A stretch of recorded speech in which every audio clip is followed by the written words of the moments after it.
Bonjour à tous. En ce qui concerne la fête de Hanouka, le Rambam nous dit que si quelqu'un a le moyen uniquement pour acheter une bougie, de l'huile, une mèche, pour allumer, ou bien la bougie du vendredi soir, ce qu'on appelle Ner Beito, littéralement la lampe de sa maison, qui veut dire la lampe qui amène le Shalom Bayit, qui amène la paix à sa maison lorsqu'il allume la bougie le vendredi soir, ou bien il va utiliser cet argent, cette bougie, cette huile, cette mèche pour allumer la bougie de Hanouka. Qu'est-ce qu'il doit choisir?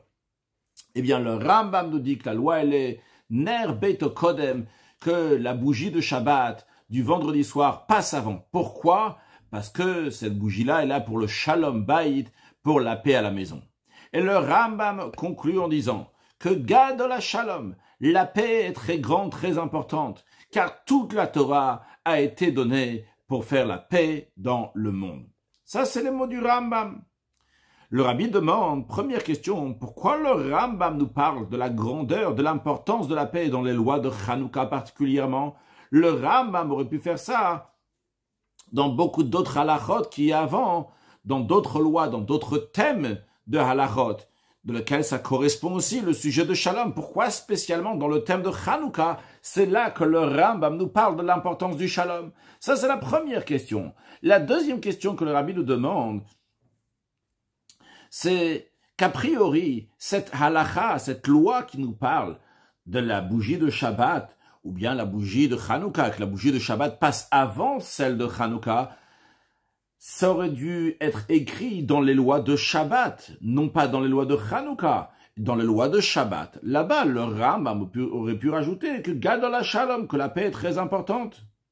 En plus, le Rabbi renforce cette deuxième question, car lorsque le Rambam il nous parle ici, dans les lois de Hanouka, qu'est-ce qui passe avant, la bougie de Shabbat ou la bougie de Hanouka? Le Rambam nous parle aussi du Kiddush du vendredi soir, ou bien la bougie de Shabbat, et il nous dit que la bougie de Shabbat passe avant le Kiddush du vendredi soir.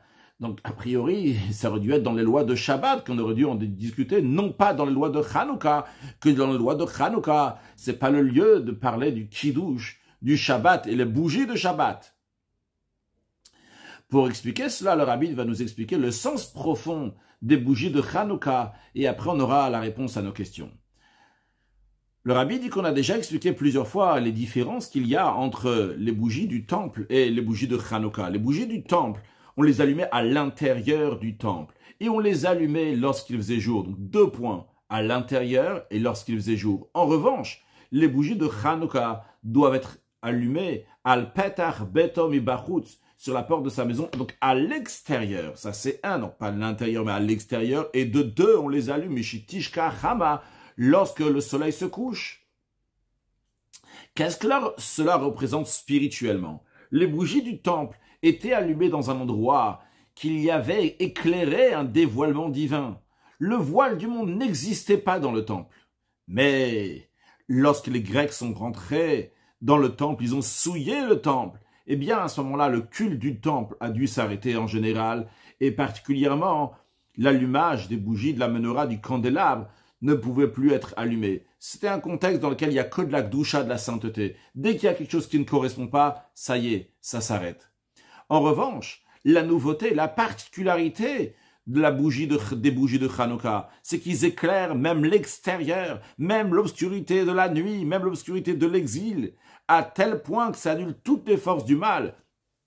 Comme le Talmud dit lorsqu'il demande jusqu'à quand on peut allumer les bougies de Hanouka, le Talmud répond à des Kalia Rigla de Tarmudaï, jusqu'à qu'il n'y a plus de gens qui s'appellent des Tarmudaïm qui se trouvent dans la rue. C'était des vendeurs de bois qui vendaient du bois aux personnes qui ont besoin chez eux à la maison pour se réchauffer, pour s'éclairer. Ils restaient dans la rue un peu après la tombée de la nuit. Ça, c'est le sens simple de la Gemara. Mais dans le sens profond, ces gens-là, ils s'appellent des Tarmudaï, donc un Tarmud, et c'est pas par hasard, parce que Tarmud, c'est la même lettre que Moredet, qui veut dire celle qui se rebelle. Donc le rebelle contre Hachem, celui qui est contre Dieu, Chas v'Shalom. Et on nous dit que jusqu'à quand on allume les bougies de Hanouka? Jusqu'à des Kalia Rigla de Tarmudaï, que même les pieds des Mordim, des pieds de ceux qui sont Moredet, des pieds de ceux qui sont contre Dieu, de Kalia, ils vont plus être là, ils vont s'enlever totalement. C'est-à-dire que les bougies de Hanouka ont une force pour éclairer l'obscurité à tel point qu'il ne reste plus d'obscurité. Donc pour annuler les forces du mal, pour annuler les mordim. Donc dans le sens simple des Kaya Rigla de Tarmudaï, jusqu'à qu'il n'y a plus de pieds de ces gens-là qui s'appellent Talmud, que ces gens-là ne sont plus dans la rue, mais dans le sens profond, c'est-à-dire qu'on annule totalement les forces du mal. Et d'ailleurs, dans la note, le Rabbi ramène donc la source, qui est Talmud, c'est les mêmes lettres que Moredet, Talmud, donc ces gens-là, donc c'est les mêmes lettres que ceux qui se rebellent, mais le Rabbi nous dit que c'est lié, comme toutes les choses qui sont dans la partie cachée de la Torah, on les retrouve aussi, c'est lié dans la partie dévoilée de la Torah. Dans la partie dévoilée de la Torah, dans la Gemara, on retrouve que ces gens-là, parmi eux, il y avait des serviteurs de Shlomo Hamer, du roi Salomon, qui sont rebellés contre Shlomo, et ils sont mélangés avec les Talmudaïm. Alors c'est quoi l'idée que ces gens-là se sont rebellés contre Shlomo? Shlomo, on dit que Yashavaki, c'est Hachem, il s'est installé sur le trône de Dieu. Et quand ces gens-là se rebellent contre Shlomo, c'est quoi? C'est se rebeller, enlever le joug de Dieu. Et on nous dit que ces gens-là, ils sont rebellés contre Shlomo HaMelech, ils sont rebellés contre Dieu. Donc c'est pas juste comme ça qu'on dit « Ah, Talmud, c'est Moredet, ça représente ce qui est contre Dieu ». On voit que concrètement, ces gens-là, ils étaient liés aux rébellions contre Shlomo HaMelech. Et le Rabbi nous dit, et d'ailleurs, de ça, on voit aussi la particularité des bougies de Hanouka, qui sont encore plus grandes que les bougies du temple. Car le dévoilement qui est dans le temple, et il a laissé la possibilité qu'il y a des gens qui vont se rebeller contre Shlomo HaMelech, qu'il va y avoir ce Talmudaïm, ce Talmud. Et pas seulement ça, il est écrit dans le Talmud Yerushalmi que ces Talmudaïm étaient associés à la destruction du temple. Ça, c'est des bougies du temple. Ils n'ont pas annulé ces Talmudaïm. En revanche, les bougies de Hanouka, eux, ils ont la force d'annuler pas seulement le Talmud lui-même, mais même le régla de Talmud, même le pied, toute la médecine, même le plus petit niveau qui peut rester de Talmud. Eh bien, il enlève totalement toute cette notion de prikatol, de se débarrasser du joug de Dieu. Eh bien, Hanouka a la force de faire on va enlever tout ce qui est négatif. Et donc, sur ce point-là, les bougies de Hanouka sont supérieures aux bougies du temple. Et comme on peut le déduire des paroles du Ramban au début de Parashat Be'alotra, lorsqu'il parle, il explique là-bas la particularité des bougies de Be'alotra et Anerot, les bougies du temple. On dit que c'est des bougies qui sont exceptionnelles. Et le Ramban, il dit, c'est quoi leur particularité? Non pas les bougies qu'il y avait dans le temple même, eux-mêmes, que ceux-là sont annulés plus tard, mais les bougies de Hanouka qui découlent des bougies du temple, que ça, ils existent toujours. En effet, les bougies du temple, ils sont annulés lorsque les Grecs ont souillé le temple, mais les bougies de Hanouka, Einan Betelim, le Olam ne s'annulent jamais. Ils éclairent même en exil, même dans la plus grande obscurité qu'il peut y avoir. Pour expliquer cela, le Rabbi nous dit que ça ressemble, cette idée-là qu'on vient de dire, que les bougies de Hanouka ont une supériorité par rapport aux bougies du temple, c'est comme la supériorité des Baal et Tshuva, de ceux qui ont fauté et qui reviennent vers Dieu. Ils ont une supériorité par rapport aux tzadikim, par rapport aux pieux qui n'ont jamais fauté. Les tzadikim, les pieux, ils n'ont pas de rapport avec le mal. En revanche, les Baal et Tshuva, eux, ils ont une force à travers la Tshuva, le retour vers Dieu qu'ils vont faire. Ils vont faire, comme le Talmud dit, que même les Zdonot vont devenir comme des Echuyot, que même des fautes qu'ils ont fait volontairement, ils vont devenir maintenant de mérite. En d'autres mots, ils ont la force de changer le mal en bien. Ça, c'est une force qui est uniquement pour le Baal Tshuva. Le Tzadik n'a pas cette force. Alors, le Rabbi nous fait ce parallèle-là entre les bougies du temple et les bougies de Hanouka. Les bougies du temple sont des bougies comme les tzadikim. Il n'y a que du bien, il n'y a que de la gdusha, il n'y a que de la sainteté, il n'y a que de la lumière. Les bougies de Hanouka sont des bougies dans lesquelles ils vont dans l'obscurité, ils vont dans le mal, et ils ont la force de changer le mal en positif, comme le Baal Tshuva qui change le mal en bien, l'obscurité en lumière. Et le Rabbi nous dit que cette idée-là, on le retrouve aussi dans le chiffre des bougies de Hanouka par rapport au chiffre des bougies qu'il y avait dans le temple. Dans le candélabre qu'il y avait dans le temple, il y avait 7 branches, 7 bougies. En revanche, dans les bougies de Hanouka, il y a un candélabre, donc à 8 branches, donc il y a 8 bougies allumées. C'est quoi la différence entre le 7 et le 8? Le chiffre 7 montre sur Shivat Yemei HaHekef, sur les 7 jours du cycle de la semaine, qui représente donc l'idée du temps qui est dans le monde, qui représente donc le Seder Ishtal Shelut, l'ordre de l'enchaînement du monde, comme une chaîne, donc il y a une chaîne de plusieurs maillons qui sont tous rattachés les uns aux autres, qu'on soit un maillon qui est très très haut, un maillon qui est très très bas, mais finalement il fait partie de la même chaîne. Donc ça s'enchaîne, mais on n'est pas au-delà de la chaîne, on reste quand même de manière restreinte, on reste dans la nature, dans le monde. Ça c'est le chiffre 7. Mais le chiffre 8 montre sur ce qui est surnaturel, ce qui est au-delà de Seder Ishtalshu, de l'enchaînement du monde. Et c'est la raison pour laquelle, dans le temps dans lequel il y avait un dévoilement divin, on pouvait se contenter du chiffre 7. Une lumière qui est liée avec Seder Ishtalshu, une lumière divine qui est liée avec le monde. Mais quand on veut aller éclairer l'obscurité, pas seulement s'éclairer dans le temps, mais éclairer même l'obscurité, là il y a besoin d'une lumière qui est au-delà de l'enchaînement du monde. Le chiffre 8 qui représente donc les 8 bougies de Hanouka. Donc d'après cela, on a expliqué qu'il y a une supériorité dans le Baal Tshuva, dans celui qui retourne vers Hachem par rapport au Tzadik. Dans le même esprit qu'il y a une supériorité dans les bougies de Hanouka par rapport aux bougies qu'il y avait dans le temple, car le Baal Tshuva, lui, il a la force de changer le mal en bien, comme les bougies de Hanouka qui ont la force de changer l'obscurité en lumière. Mais le Rabbi dit quand même, bien qu'il y ait une supériorité dans le Baal Tshuva, dans ceux qui retournent vers Hachem, qu'il arrive à un niveau très très haut, encore plus haut que celui des tzadikim, que des pieux, mais quand même, les tzadikim ont leur propre qualité. Eux n'ont pas à faire du tout avec le mal. Tout leur travail, c'est uniquement dans du bien, dans du positif. Et chez eux, chez les tzadikim, la lumière divine est plus dévoilée. Donc ils ont une qualité qu'il n'y a pas chez le Baal Tshuva. Ils ont une lumière divine qui est pure, qui est nette, qui est constamment dévoilée, qui vient des choses qui sont lumineuses. Alors, quoi faire? Qu'est-ce qui est mieux, le Baal Tshuva ou le Tzadik? Chacun il a sa qualité. Alors le Rabbi nous dit, la perfection, le but de la perfection, c'est de rattacher les deux manières de servir Dieu. Le travail du Tzadik, du pieux, et le travail du Baal Tshuva, de celui qui se repentit. Et la perfection de ce rattachement-là, de ces deux manières de servir Dieu, sera uniquement lorsque Mashiach va venir. Comme il est dit que Mashiach, Atale Adva Tzadikaya Betyuta, Mashiach va venir pour faire teshuva au tzadikim, c'est-à-dire pour avoir un retour à Dieu qui est encore plus haut. Il va venir Mashiach. Le lien de ces deux manières de servir Dieu vient par une lumière qui est au-delà des deux et qui peut réunir les deux travails en même temps, parce que chaque travail, chaque manière de servir Dieu est différente l'une de l'autre.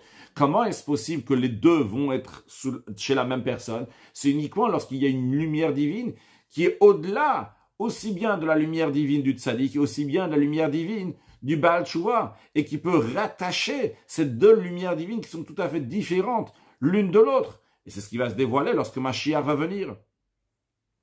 Alors, où est-ce qu'on retrouve cette idée-là, que le travail du tzaddik et le travail du Baal Tshuva ensemble, qui se retrouvent ensemble sous le même toit? Eh bien, c'est en allusion dans les bougies de Hanouka.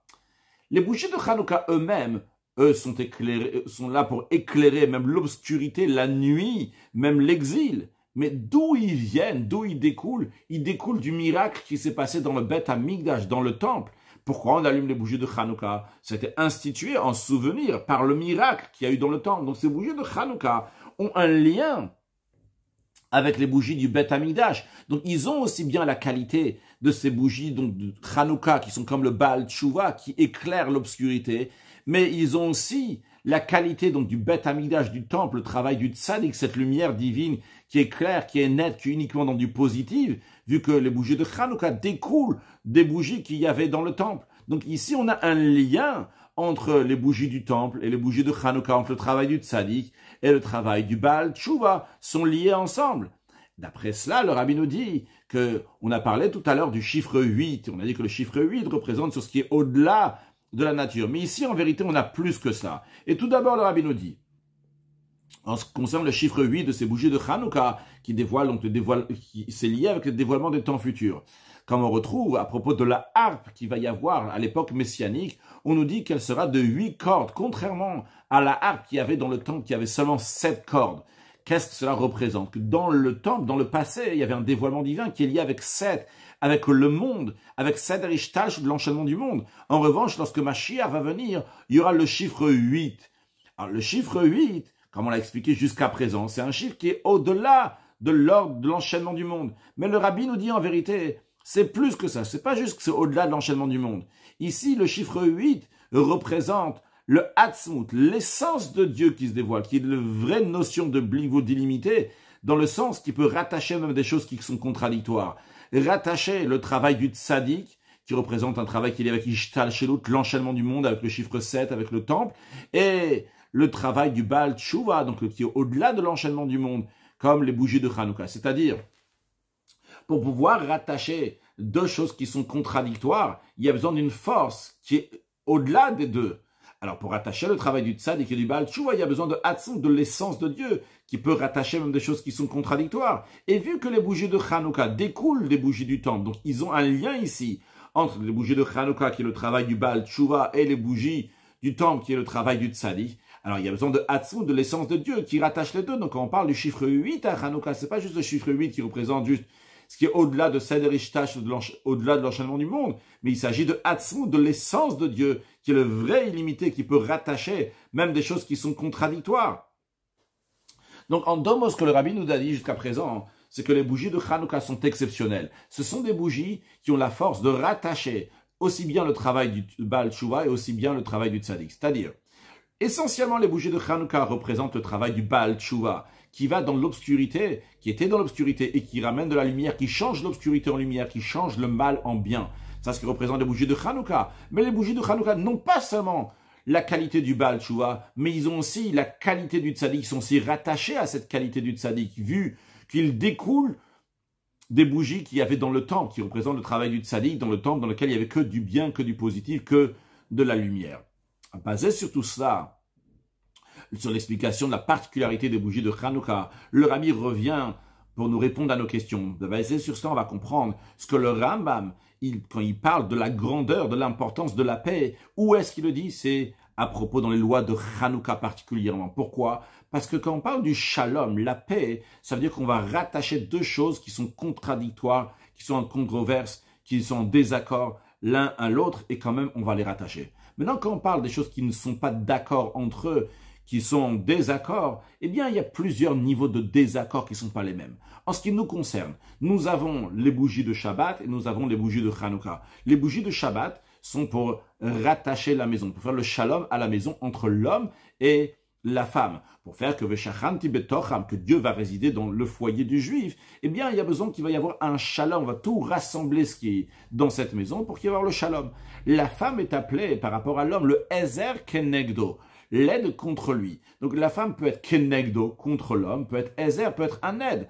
Eh bien, il y a besoin que l'homme va travailler pour que, en première étape, la femme qui est Kenegdo, qui peut être contre lui, quand on parle ici de ner beto, de la bougie de sa maison, qui est là pour le shalom, beto, zo ishto, nos sages disent que la maison, ça fait référence donc aussi à la femme, eh bien il a besoin de faire tout ce qu'il faut dans la maison pour que ce kenegdo, la femme qui est contre lui, va être un ezer, va être donc une aide. Donc ça c'est le shalom baït, la paix dans la maison qui vient par les bougies de Shabbat, c'est le shalom baït. Donc ça c'est le premier nigoud, la première chose qui est un peu contradictoire, première étape. Donc, il n'est pas un si grand nigoud, il n'y a pas ici Kenegdo qui est si fort, il n'y a pas ici quelque chose qui est contre si fort. C'est l'homme et la femme dans la maison qu'il faut qu'ils se réunissent, qu'ils vont vers le shalom baïd, qu'ils vont se réunir, il va y avoir un shalom. Maintenant, lorsqu'il y a un contre qui est encore plus grand, à ce moment-là, le shalom il est encore plus grand. C'est quoi le contre qui est encore plus grand? La controverse qui est encore plus grand. C'est la différence entre l'obscurité et la lumière. C'est tout à fait contradictoire. En effet, les bougies de Hanouka, c'est Meshitish Kachama, lorsqu'il y a de l'obscurité. Et dans l'obscurité, on va changer l'obscurité en lumière. Là, il y a le Nigoud qui est contre est beaucoup plus grand. On a d'un côté la lumière qui représente donc le Ishtal Shilut, l'enchaînement du monde, et on a les bougies de Hanouka qui vont aller dans l'obscurité, qui vont changer l'obscurité, le Malam Ishtal Shilut, au-delà de l'enchaînement du monde. C'est deux choses qui sont contradictoires. Ça, c'est l'enchaînement du monde, ça, c'est au-delà de l'enchaînement du monde.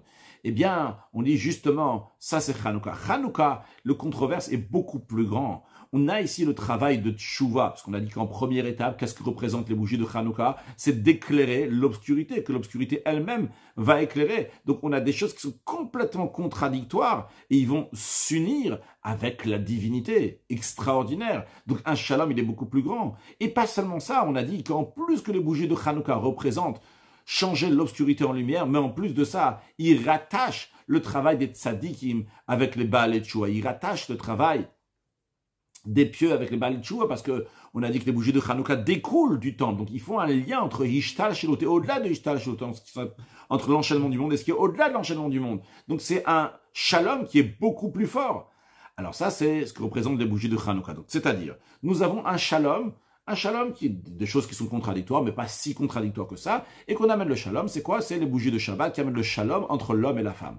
Après, on a un shalom qui est beaucoup plus haut que ça, le shalom de Hanouka, la paix que Hanouka elle fait, des choses qui sont complètement contradictoires, de lumière et d'obscurité, et pas seulement ça. Donc, on rattache la lumière avec l'obscurité qui a changé, on rattache au-delà de l'enchaînement du monde avec l'enchaînement du monde. Ça, c'est la bougie de Hanouka qui amène un shalom, une paix avec des choses qui sont tout à fait contradictoires. Bien basé sur ça, on va comprendre pourquoi le Rambam nous a parlé du shalom dans les lois de Hanouka. Parce que où est-ce que se trouve la notion de shalom la plus grande? C'est lorsqu'il y a des choses qui sont le plus contradictoires. C'est où? C'est dans les lois de Hanouka. Et basé sur ça, on va comprendre aussi pourquoi le Rambam nous dit que ça passe avant les bougies de Shabbat, passe avant les bougies de Hanouka. Pourquoi? C'est vrai que le shalom de Hanouka est plus grand, mais quand quelqu'un il n'a pas les moyens, il peut ou bien acheter la bougie, acheter ou allumer, donc la bougie de Hanouka ou la bougie de Shabbat. Il n'a pas les moyens pour les deux. Sur le plan spirituel, c'est-à-dire que la personne n'a pas les forces suffisantes, elle n'a pas l'énergie suffisante pour le shalom des deux, aller s'occuper de l'obscurité à l'extérieur et de la rendre en lumière. On lui dit, tu sais quoi, si tu n'as pas les forces, eh bien, il est évident que tu dois t'occuper d'abord de Veshachanti Betocham, que Dieu va résider dans ton foyer, chez toi, à la maison, et non pas éclairer l'extérieur. Tu dois allumer les bougies de Shabbat. Shalom Bayit Adif, le Shalom Bayit, donc il passe avant, dans le sens que tu as des petites forces. Alors avec les forces que tu as, commence d'abord donc éclairer ton foyer, et après avoir éclairé ton foyer, tu pourras passer à la prochaine étape, aussi éclairer l'extérieur. Et donc basé sur ça, donc les questions sont claires. La question était pourquoi le Rambam il nous parle de toutes ces notions-là, donc la loi de Hanouka, et qui nous parle donc du Shalom dans les lois de Hanouka, et pourquoi il nous parle de la supériorité des bougies de Shabbat dans les lois de Hanouka, parce que tout ça découle de Hanouka. Hanouka, c'est le plus grand shalom qu'il y a. Donc, il faut parler des bougies de Hanouka. Les bougies de Shabbat sont moins grandes. Mais on nous dit, écoute, si tu n'as pas les moyens pour les deux, eh bien, le shalom bayit va commencer avant, commence à éclairer chez toi à la maison, alors que chacun commence à éclairer chez nous à la maison, continue à éclairer chez nous à la maison, et par cela, après, continue à éclairer à l'extérieur, avec de la lumière, et changer l'obscurité en lumière, de manière qu'on va voir dans le monde entier très prochainement, avec la venue de Mashiach, comment Velaila Kayom Yair, que l'obscurité aussi va éclairer très prochainement avec la venue de Mashiach, now, un joyeux Hanouka.